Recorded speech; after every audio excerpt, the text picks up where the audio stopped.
ನನಗೆ ಏನಾದರೂ ಎಮರ್ಜೆನ್ಸಿ ಇದ್ದರೆ ಹಾಸ್ಪಿಟಲಿಗೆ ಕರ್ಕೊಂಡು ಹೋಗ್ಬೇಕಾಗುತ್ತಲ್ಲ, ಯಾವುದೇ ಕಾರಣಕ್ಕೂ ಬೇಡ ಹೋಗಬೇಡಿ ನನ್ನ ಜೊತೆ ಇರಿ ಅಂತ ಅವ್ರನ್ನ ಸ್ಟಾಪ್ ಮಾಡೋದಕ್ಕೆ ಇಷ್ಟ ಇರಲಿಲ್ಲ.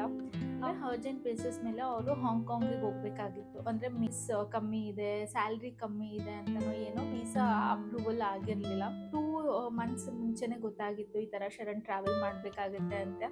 ಸೊ ದಟ್ ಅನ್ಬಾಕ್ಸಿಂಗ್ ಮಾಡೋಣ ನಿಮಗೂ ಕೂಡ.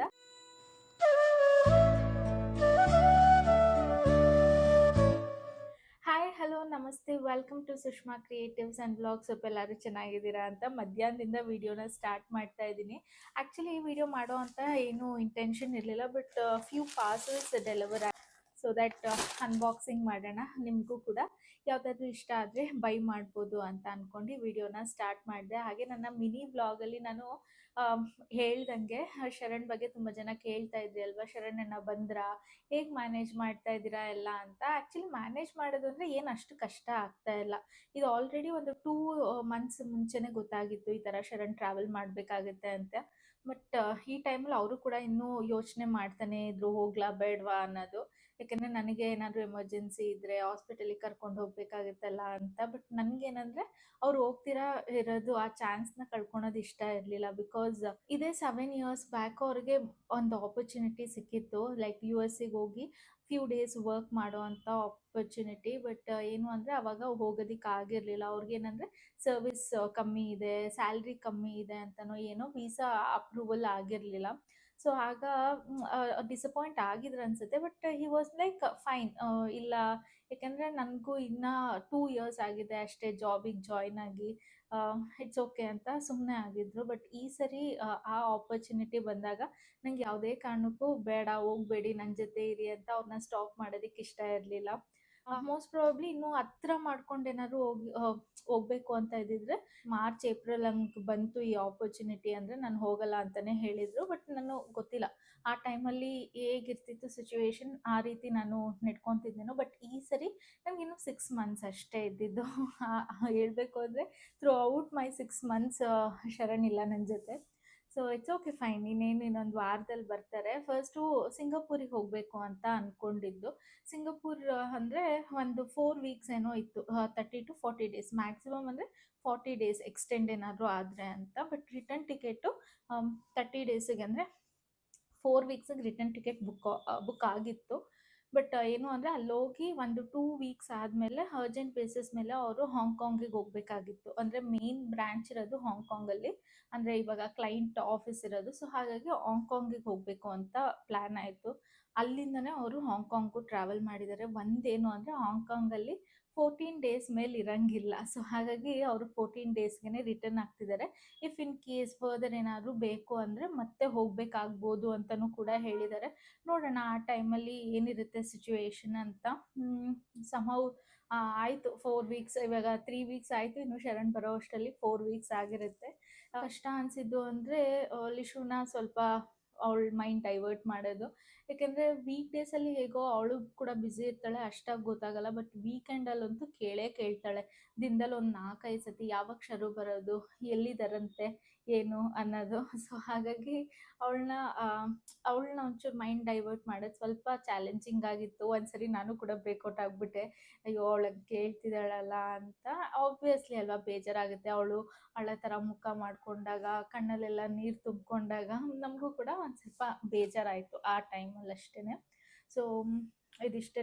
ಮ್ಯಾಕ್ಸಿಮಮ್ ನಾವು ಊರಿಗೆ ಹೋದ್ರೂ ಶರಣ್ ನಮ್ಮನ್ನ ಹಾರ್ಡ್ಲಿ ವೀಕ್ಲಿ ಒನ್ಸ್ ಆದರೂ ಬರ್ತಿರೋರು, ಇಲ್ಲಾಂದರೆ 15 ಡೇಸ್ ಒನ್ಸ್ ಅಷ್ಟೇ.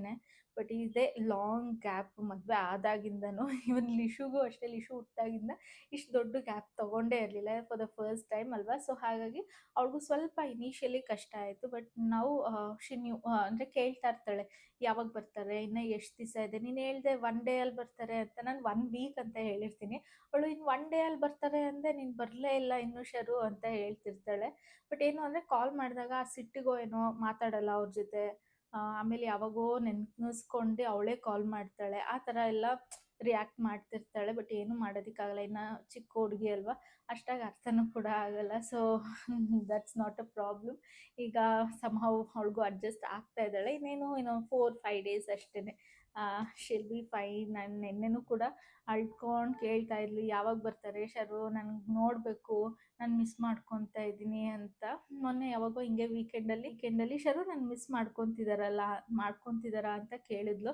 ನಾನು ಹೇಳಿದೆ, ಇಲ್ಲ ಶರು ಅಲ್ಲಿ ಇನ್ನೊಂದು ಪಾಪುನ ಕರ್ಕೊಂಡಿದ್ದಾರಂತೆ, ನೀನು ಹೆಂಗೋ ಫೋನಲ್ಲೆಲ್ಲ ಮಾತಾಡಲ್ವಲ್ಲ ಅಂದರೆ ಕಣ್ಣೆಲ್ಲ ಫುಲ್ಲು ನೀರು ತುಂಬಿಸ್ಕೊಂಬಿಟ್ಟು ಫುಲ್ಲು ಬೇಜಾರಾಗ್ಬಿಟ್ಲು. ಆಮೇಲೆ, ಇಲ್ಲ ನಿಶಾ ನೀನೇ ಕ್ಯೂಟ್ ಆಗಿದ್ಯಾ ಅಲ್ವಾ, ನಿನ್ನ ಬಿಟ್ಟು ಬೇರೆ ಪಾಪುನ ಕರ್ಕೊತಾರ ಅಂತ ಹೇಗೋ ಏನೋ ಮಾಡಿ ಸಮಾಧಾನ ಮಾಡಿದೆ. ಆಮೇಲೆ ಅನ್ನಿಸ್ತು ಪಾಪ ಹಂಗೆ ಅನ್ಬಾರ್ದಿತ್ತು ಅಂತ.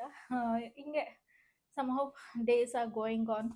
He'll be back very soon. So first one ಹೇಳಿದೆ ಅಲ್ವಾ, ಸ್ವಲ್ಪ ಆರ್ಡರ್ ಮಾಡಿದ್ದೆ, ಇನ್ನೊಂದು ಆರ್ಡರ್ ಮಾಡ್ತಾನೆ ಇರ್ತೀನಿ. ಒಂದು ತಿಂಗ್ಳಿಗಾಗಿದ್ದು ಇನ್ನೊಂದು ತಿಂಗ್ಳಿಗಾಗಿರಲ್ಲ. ಬಟ್ ನನಗೆ ಏನಂದರೆ ಸ್ವಲ್ಪ ಲೂಸ್ ಫಿಟ್ಟೇ ಹಾಕ್ಕೊಳಕ್ಕೆ ಇಷ್ಟ. ಸೊ ಹಾಗಾಗಿ ತುಂಬ ಬಾಡಿ ಫಿಟ್ಟು ಹಾಕ್ಕೊಳಲ್ಲ ನಾನು. ಹಾಗಾಗಿ ಪ್ಯಾಂಟ್ಸ್ ಎಲ್ಲ ನನಗೆ ಫಿಟ್ ಆಗ್ತಿದೆ, ನೈಟ್ ಪ್ಯಾಂಟ್ಸ್ ಎಲ್ಲ. ಸೊ ಹಾಗಾಗಿ ಸ್ವಲ್ಪ ಫ್ರೀ ಸೈಜ್ ಇರೋವಂಥ ಟೀ ಶರ್ಟ್ಸ್ನ ಆರ್ಡರ್ ಮಾಡಿದ್ದೆ. ನೋಡ್ಬೋದು, ಫಸ್ಟ್ ಒನ್ ಬಂದು ಈ black colour large size order ಮಾಡಿದ್ದೀನಿ. ಈ ಥರ ಇದೆ. ಇನ್ನು ನೆಕ್ಸ್ಟ್ ಒಂದು 2 ನೈಟ್ ಸೂಟ್ ಆರ್ಡರ್ ಮಾಡಿದ್ದೀನಿ, ಪರ್ಪಲ್ ಕಲರು. ಎಲ್ಲದೂ ಲಾರ್ಜ್ ಸೈಜ್ ಆರ್ಡರ್ ಮಾಡಿದ್ದೀನಿ. ಯೂಶಲಿ ನಾನು ಮುಂಚೆ ತೊಗೊತಿದ್ದು ಮೀಡಿಯಮ್ ಸೈಜು, ಬಟ್ ಈಗ ಲಾರ್ಜ್ ಸೈಜ್ ಆರ್ಡರ್ ಮಾಡಿದ್ದೀನಿ. ಈ ಥರ ಟಾಪ್ ಬಂದು ಹಿಂಗಿದೆ, purple colour, purple top, light purple top ಮತ್ತು ಡಾರ್ಕ್ ಮೆಜೆಂಟಾ ಕಲರ್ ಪ್ಯಾಂಟ್. ಈ ಥರ ಪ್ರಿಂಟ್ ಇದೆ. ಇನ್ನು ಕ್ವಾಲಿಟಿ ವೈಸ್ ಹೇಳೋಂಗೆ ಇಲ್ಲ, ತುಂಬ ಚೆನ್ನಾಗಿರುತ್ತೆ ಕ್ವಾಲಿಟಿ. ಅದಕ್ಕೇ ನಾನು ಮ್ಯಾಕ್ಸ್ ಬ್ರ್ಯಾಂಡಲ್ಲಿ ತೊಗೊತಿದ್ದೆ, ಅದಕ್ಕೆ ನಾನು ಮ್ಯಾಕ್ಸ್ ಬ್ರ್ಯಾಂಡಲ್ಲಿ ತೊಗೊತೀನಿ. ಇನ್ನು ಮತ್ತೊಂದು ಡಬಲ್ ಎಕ್ಸೆಲ್ ಬಂದುಬಿಟ್ಟಿದೆ. ಐ ಆಮ್ ನಾಟ್ ಶ್ಯೂರ್ ಇದಾಗುತ್ತಾ ಇಲ್ವಾ ಅಂತ. ಮೋಸ್ಟ್ಲಿ ಫಿಟ್ ಆಗ್ಬೋದು, ನೋಡೋಣ. ಇದೊಂದು, ಈ ಕಲರ್ ಯಾಕೋ ಇಷ್ಟ ಆಯಿತು, ಒಂಥರ ರಸ್ಟ್ ಆರೆಂಜ್ ಕಲರ್. ಸೊ ಹಾಗಾಗಿ ಇದೊಂದು ತೊಗೊಂಡೆ. ಇನ್ನು ನೆಕ್ಸ್ಟ್ ಒಂದು ಮತ್ತೊಂದು ನೈಟ್ ಸೂಟ್ ಇದನ್ನು ಪಿಂಕ್ ಕಲರ್, ನನ್ನ ಹತ್ರ ಇರಲಿಲ್ಲ ಪಿಂಕ್ ಕಲರು. ಸೊ ಇದೊಂದು ಪಿಂಕ್ ಕಲರ್ ತೊಗೊಂಡಿದ್ದೀನಿ. ಈ ಥರ ಬಟರ್ಫ್ಲೈ ಇದೆ ಇಲ್ಲಿ. ಆಮೇಲೆ ಪ್ಯಾಂಟ್ ಬಂದು ಈ ಥರ ಬಟರ್ಫ್ಲೈ ಪ್ರಿಂಟ್ ಬರುತ್ತೆ. ಕ್ವಾಲಿಟಿ ವೈಸ್ ಚೆನ್ನಾಗಿದೆ. ಸೊ ನಿಮಗೂ ಏನಾದರೂ ಬೇಕು ಅಂದರೆ ಡಿಸ್ಕ್ರಿಪ್ಷನಲ್ಲಿ ಲಿಂಕ್ ಹಾಕಿರ್ತೀನಿ, ಆಯಿತಾ, ಚೆಕ್ಔಟ್ ಮಾಡಿ. ಇವತ್ತು ನಾನು ವೇರ್ ಮಾಡಿರೋ ಡ್ರೆಸ್ ಲಿಂಕ್ ಏನಾದರೂ ಸಿಕ್ಕಿದ್ರೆ, ಅಂದರೆ ಟಾಪ್ ಲಿಂಕ್ ಏನಾದರೂ ಸಿಕ್ಕಿದ್ರೆ ನಾನು ಅದನ್ನು ಕೂಡ ಡಿಸ್ಕ್ರಿಪ್ಷನಲ್ಲಿ ಹಾಕಿರ್ತೀನಿ, ಚೆಕ್ಔಟ್ ಮಾಡಿ. ಸೊ ಇದಾಗಿತ್ತು ಇವತ್ತಿನ ವಿಡಿಯೋ. ಹೋಪ್ ನಿಮಗೆ ಈ ಪುಟಾಣಿ ವಿಡಿಯೋ ಇಷ್ಟ ಆಗಿದೆ ಅಂದ್ಕೊತೀನಿ. ವಿಡಿಯೋ ಇಷ್ಟ ಆಗಿದ್ರೆ ಪ್ಲೀಸ್ ಲೈಕ್ ಮಾಡಿ, ಶೇರ್ ಮಾಡಿ, ಸಬ್ಸ್ಕ್ರೈಬ್ ಮಾಡಿ. Thank you for watching. Bye.